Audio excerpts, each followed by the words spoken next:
Hey everybody, welcome back to the channel. Today we are taking a look at Injora swamp claws. These are in their, what do they call it, S3? I think it's S is what they call it. It's in their, yeah, they have 3, 4, and 5, right? It's in their S3 compound. The swamp claw is a tire that I actually have driven before. But I don't really remember anything about it. I drove it quite a while ago, before I had the YouTube channel, before I was doing like official tire reviews and everything. And although my memory is not what it once was, if I don't remember something about the tire, it probably means it was largely unremarkable. Carrying a piece of brush there with us. Probably wasn't terrible, wasn't great, just kind of a tire. But today we're doing a review and we shall see. Inside the swamp claws today, we are running 3D inserts from SL3D. These are just their standard size 3D insert. A little bit of a side slide from the swamp claw, not too much. We're going to try to take the upper line here. Yeah, that front end is sliding a little too much for, and now we're in that crack.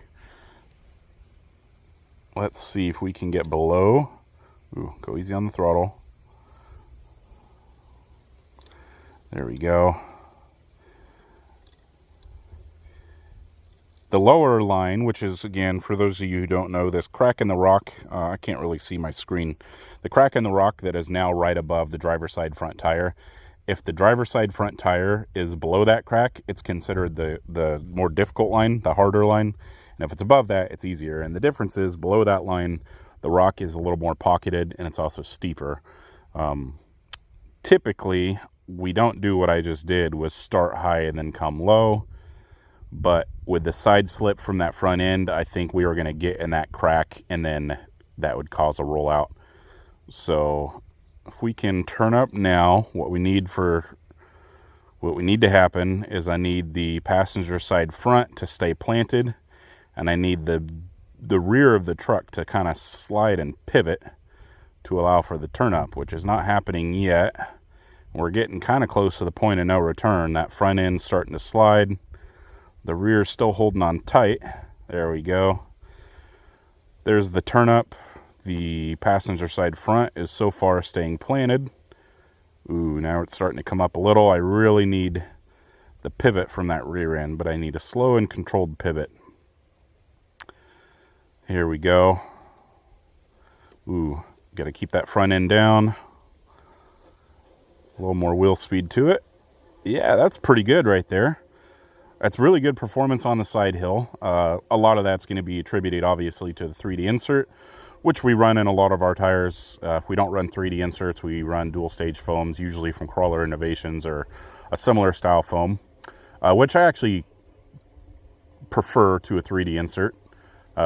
Again, for those of you who are new to the channel, that is because I find that 3D inserts allow for more bounce in the tire than a foam does. It's kind of the nature of a lot of 3D inserts. As the technology improves and the filament materials get a little different and the print designs get a little different, I'm finding that it doesn't seem to be quite as bad with some styles of 3D insert, but like with original Three Brothers inserts, with original SL3Ds, very bad with Injora silicones or really any silicone insert. But it just gives more bounce than a foam does. It's not something that is necessarily terrible, but if I can control bounce, I like to control bounce, and 3D insert definitely bounces more than a foam. And when that happens, it's usually on a steep incline. And a lot of times, especially with this rig, we're already getting traction hop. I'll get into the why of that here in just a second. Let me reposition. All right, but we tend to get some traction hop with this style of rig anyway, because my test platform is largely an Element Enduro that is probably 85-90% stock. The reason being is because, you come out here with a comp crawler and it can make bad tires look good. We're looking for a tire that makes a mediocre rig look good. I wanted something that is your average crawler that anybody might have or anybody could easily have, nothing that's too built. Ooh, we're kind of in a bad situation here. Let me reposition the rig. But I want to test with something that anybody could have. Whether you're a seasoned veteran of the hobby or brand new, pretty much something you can go into a store and buy off the shelf. And, there's some light modifications that don't really require any advanced knowledge. Ooh, we are not doing good on this obstacle. We keep tipping over sideways. The goal here is we've got two different entrances onto the obstacle. The entrance I'm trying to take now is considered the easier line, and we just want to kind of go across and hook our lug, but we're getting very tippy here. Part of this could be due to the beadlocks we're running. Today we're running beadlocks from Cross RC. They are, I don't remember what they call it. It's a beadlock from one of their military trucks. It's a little bit narrower width than the beadlocks that I run a lot of times on this truck. Not a lot though. But right here, we are getting no traction from the swamp claw. And we're going to slide out again. See if we can come up this with this. Got a rock hook there. This is normally the harder line. Now I am seeing a lot of dust coming off this rock. This rock is mostly what I crawl on here. Pretty much everything is sandstone, this rock included. But recently, this lake was about 18 feet high. This whole obstacle and many others were underwater, but this whole obstacle spent a lot of time underwater, and it eroded a lot of the surface, and now we are in that stage that sandstone gets into in its erosion cycle where there's very little grip. And that is definitely being reflected with the swamp claw. I don't think that we're going to get up this obstacle. It's still doable. I mean, even in its current state, this rock, we can get up it with a better tire, but we're just not getting the traction from the swamp claw that we need. Yeah, there we took kind of a cheater line, get up to the top, but that's not going to be a pass for this obstacle. We definitely want to see better performance in that.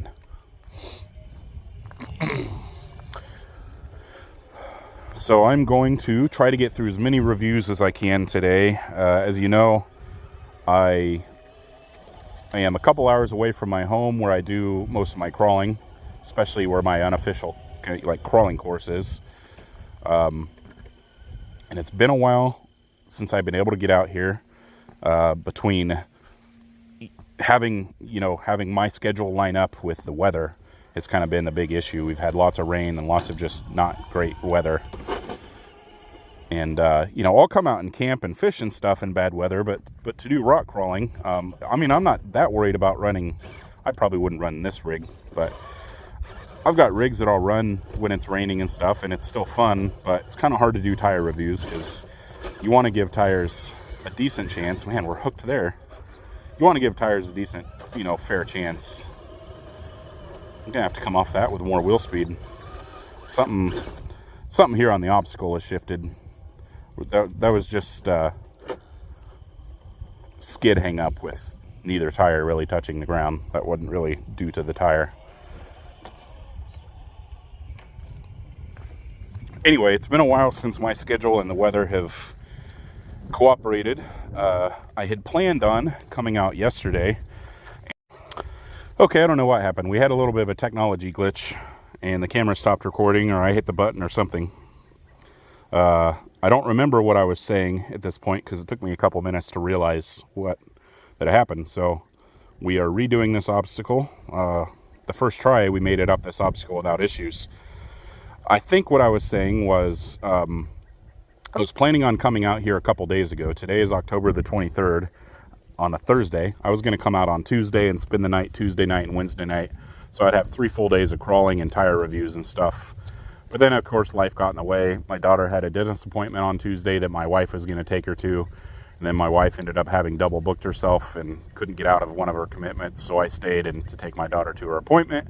Then I was going to come out yesterday, and on my way out of town, had some tire issues. Now, right here, what we saw last time, yep, perfect pull-up on there. That's exactly what we want to see.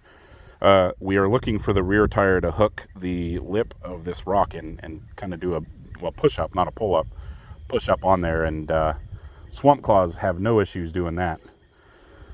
But I was headed out yesterday, and I've been having one of my tires on my truck were getting pretty old, and only one of them would actually hold air for more than a week. So I'd known that I would be needing new tires, but I got in yesterday, and of course the tire light was on because the tires were low, which hasn't been unusual. Like I said, only one of them will hold air for more than a week, so usually once a week I have to put 10 pounds of air in, maybe. But one of the tires was, this exit here has gotten a lot trickier. This is not technically an obstacle. This is supposed to be just be an exit on the obstacle, but it's it's gotten a little tricky to drive. Also, from the angle that I'm at, I can't really see very well, so it doesn't help. But had a tire that had lost enough air like overnight that, because I had put air in them. So this was yesterday that it happened. I put air in them Tuesday night in preparation for just being able to get up and get on the road, and one of the tires was almost completely flat, so it had kind of stopped holding air at all together. So got tires ordered yesterday and had them overnighted. They didn't have the ones I wanted in stock, so I had them overnighted and had them put on first thing this morning and then jetted out here. So unfortunately, it's about 11 o'clock. I just got out here, and I'm only going to have today. Tomorrow, I'm off work tomorrow still, but tomorrow we're supposed to have, man, we're having some topsy-turvy issues today with these tires. And this is definitely the tire. This rig is more planted than this tire is making it look. But I don't know what's going on. I don't know whether we've got a tire issue. Like I said, we are a little bit narrower track width than normal, but not by much. I mean, only a couple millimeters. Anyway, it's supposed to start raining tonight and into the day tomorrow, so we'll probably stay out here late enough to see what the weather does, but I have a feeling we're going to have a lot of rain coming in, and it's supposed to be sporadic, not constant, but the ground here, once it gets wet, it's kind of clay, and it sticks in the tires real well, and they don't clear out very well, and it just, again, for normal crawling, it's not that bad, but to be able to do tire reviews, it would be kind of unfair. So I don't know that I'll do that. I might stay and just play, but probably not going to be doing videos. So hopefully I can get enough recorded today, because I've only got one more video. At the time you're watching this, you'll have already seen the video. Actually, maybe I have two, one releasing tomorrow and then one releasing October 31st. But those are the only ones that I have recorded that are staged for release. So I need to get some more stuff recorded. And lately, I have only been able to get out here maybe once a month. So I'd like to get a few months worth of content recorded today, which for me would be 8 videos, preferably like 12 videos would give me 3 months, because we're end of October. We are in Kansas, so we do get all 4 seasons. And I've only got a couple weeks of like kind of good crawling weather left before it starts getting too cold to really do tire reviews. So I'd like to get a couple months recorded to get me through the winter. So my plan is to get as much done as I can today, and then here October 31st is a Friday. I think November 1st and 2nd, the weather so far looks like it's going to be pretty nice. So I'm going to try to get out that weekend and get whatever I can't shot today shot. And hopefully I can get enough content recorded to get me into March. And if I can get into March, then it'll be warm enough to do tire reviews again. And then in the winter months, what we'll do is just record just kind of trailing videos and crawling videos, and maybe do some rig reviews instead of tire reviews. Because the thing with tire reviews in the weather is it's not that I couldn't do them in the winter. It's just not as fair to do a tire that had nice, 70-degree weather versus a tire that's trying to do it in 30-degree weather or colder. So, all right. Yeah, Swamp Claw doing pretty good on that obstacle. It's another obstacle where we need the lugs to hook the edge of the rock and kind of do a push-pull on that one. Not having any issues there. And again, my recollection of the Swamp Claw was that it's not an awful tire, but that it's not exceptional. And so far, that's kind of what I'm seeing. But our next few obstacles coming up here in a minute will be a better indicator.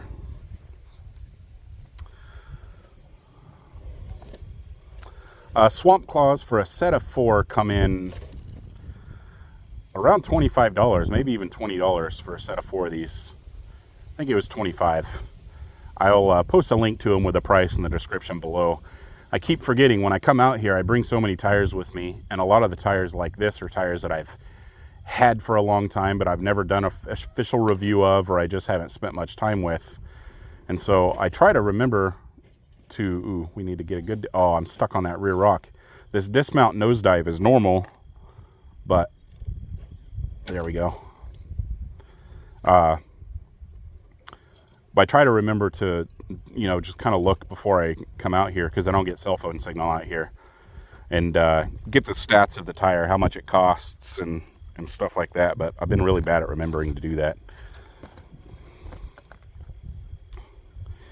And right now, ooh, so there, we're going to try that one more time. What we need is a nice, slow, controlled descent. We're dependent on side lug and rear tire grip. And I don't like what I saw, but that could have been driver error. All right, back up top. Let's get turned around.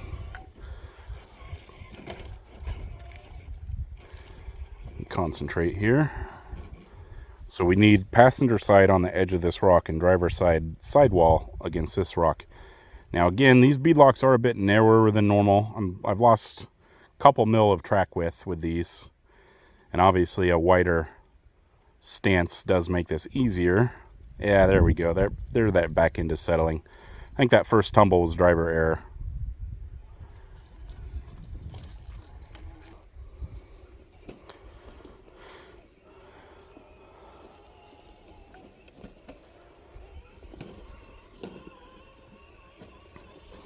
Now up to what I believe is the hardest, most difficult obstacle on the course.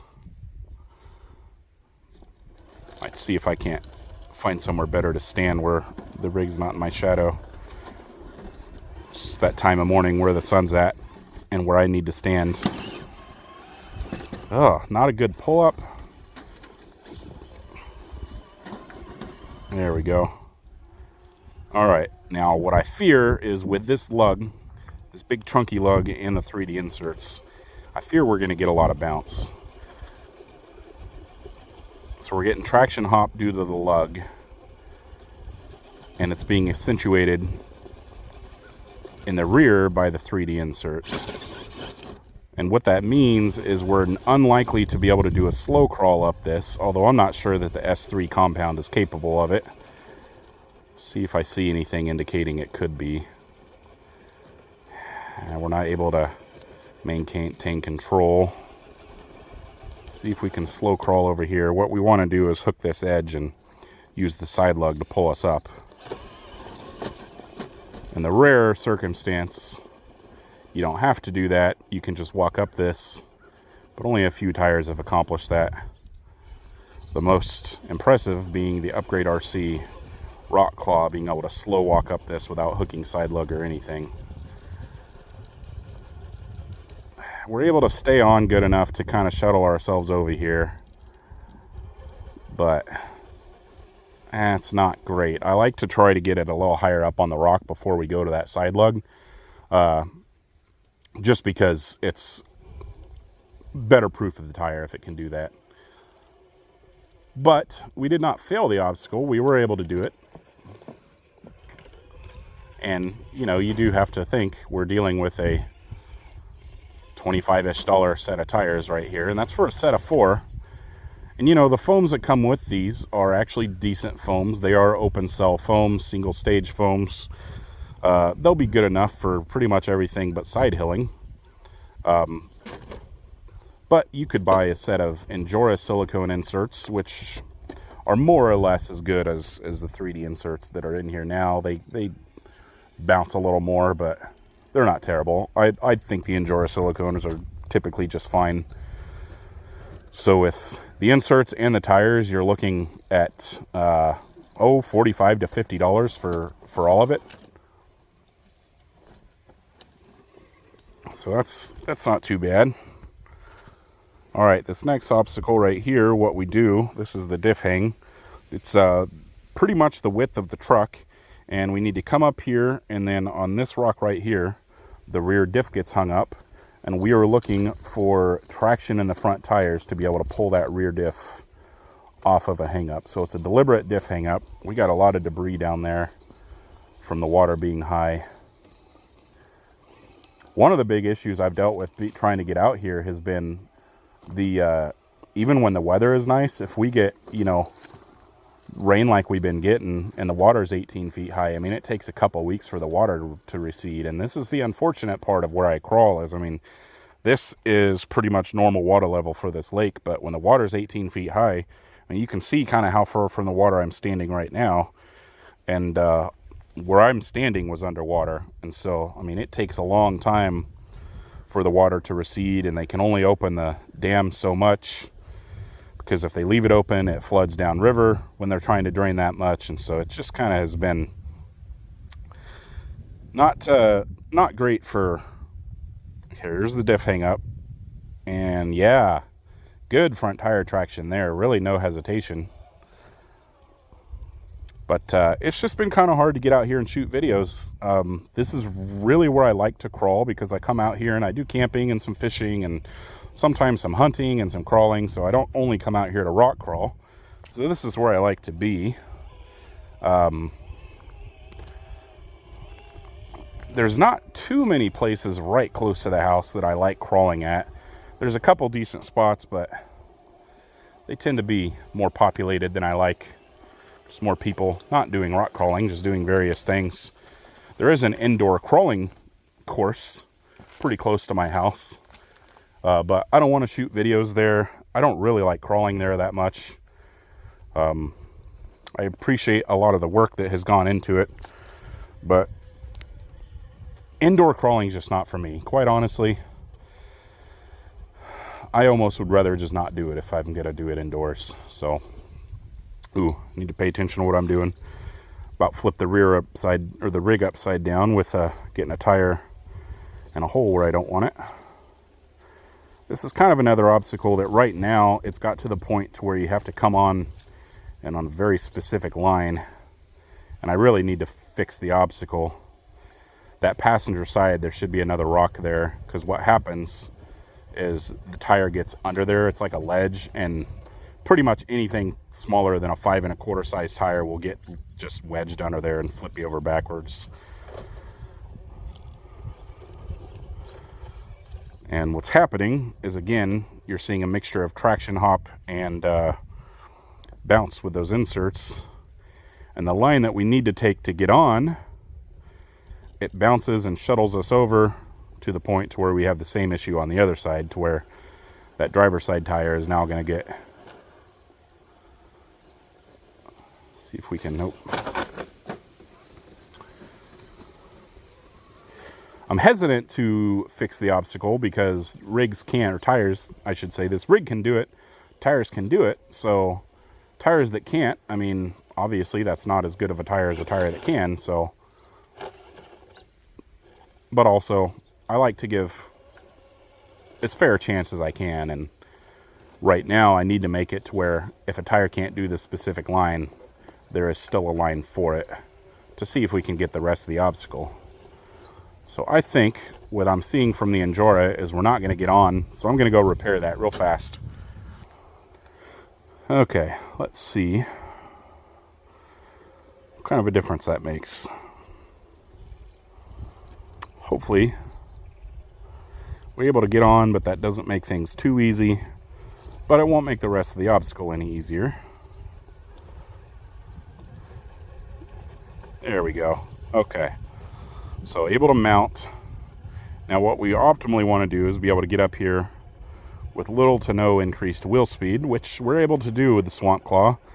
A little bit of hesitation. And then on the dismount, of course, we do need wheel speed just to clear the links and the skid to dismount off this sharp angle on this rock. Swamp Claw is holding nice on this pretty steep incline. Let me try to get the camera as level as possible. I don't try to make these obstacles appear steeper than they are, but the camera's mounted on my chest, and with the uneven terrain, the uneven ground, sometimes it's hard to get it perfectly level. But no slide back, pretty good traction going up. See how we do on the dismount, if we can get wheel speed. Yeah.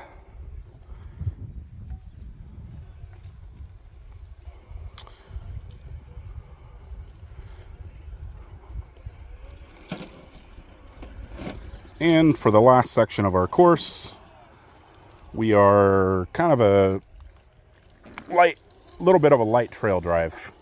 Some uneven surfaces, some surface transitions from dirt to rock. Nothing complicated. We're kind of over the most complicated parts, and those of you who've been around know, as I've said before, there's nothing on this course that is overly complicated. I mean, it's built for an RTR rig to be able to handle. Well, I shouldn't say built, because I didn't build these obstacles. These are found in nature. But the obstacles I've chosen for tire reviews are obstacles that an RTR rig could handle, because again, that's the baseline that I want to use to review a tire, because I feel like that's the most fair baseline, is, again, something that anybody can have, something that doesn't require you to, really know a lot about rock crawlers to do it. Yeah, good job getting up on there. Sometimes tires can struggle with this area of the rock. It's pretty slick. Swamp Claw's making pretty easy work of that. But this is largely an Element Enduro. It's kind of a hybrid, combination of an Enduro SE and an Enduro Trail Walker. It's got the 12.3 Trail Walker wheelbase, but it's got a Stealth FX transmission in it, and we run servo on axle. But nothing here that anybody couldn't do for pretty much the cost of an RTR. And we are up the loose gravel hill climb fairly easily without any wheel speed. Now let me get myself up the loose gravel hill climb without falling. All right, so what do we think about the Swamp Claw? Well, my recollection was pretty accurate. They're not an exceptional tire. They're not a bad tire. They are fairly unremarkable. However, for the cost, they are a great tire. When you factor in the fact that you could get tires and 3D inserts for under $50, add a set of Injora beadlocks in there, and you're at $75, $80 for tires, wheels, and inserts. And the Swamp Claws kind of stand out a lot then, because these do better than some tires that are significantly more expensive. Again, they don't really do anything exceptionally well, but they're not really bad at anything either. The only thing I'll notice is these are, like I said, these are the S3 compound. And as you can see, they are already starting to wear. This is mostly from this run. I did say that I have run them before. I have run them one other time, and they had a tiny bit of feathering on a few of the lugs, but it wasn't this bad. So this tire is not going to probably be a extremely long-lasting tire, although sometimes a tire, the lugs break in quickly like this, and then it lasts for a long time. So unfortunately, I don't do a lot of longevity reviews, because I've got so many tires, and I've got so many tires to review, that I just don't have time to run every tire for 6 months and tell you how it did. But I will, if a tire, ends up on is a permanent tire on one of the rigs in the fleet, I'll do that. This tire probably won't. This is probably going to go in the giveaways. So if you're interested in them, you can look for it there in one of the upcoming videos, because I don't really have anything that I want to put these on. I don't love the look of this tire. It's not an ugly tire, but it's not one of my favorite looking. But ultimately, not a bad tire. It's worth what you pay for it. It's worth it if you need to spend $80 to outfit your rig with wheels, tires, and inserts. This isn't a bad option. So till next time, everybody, have a good one.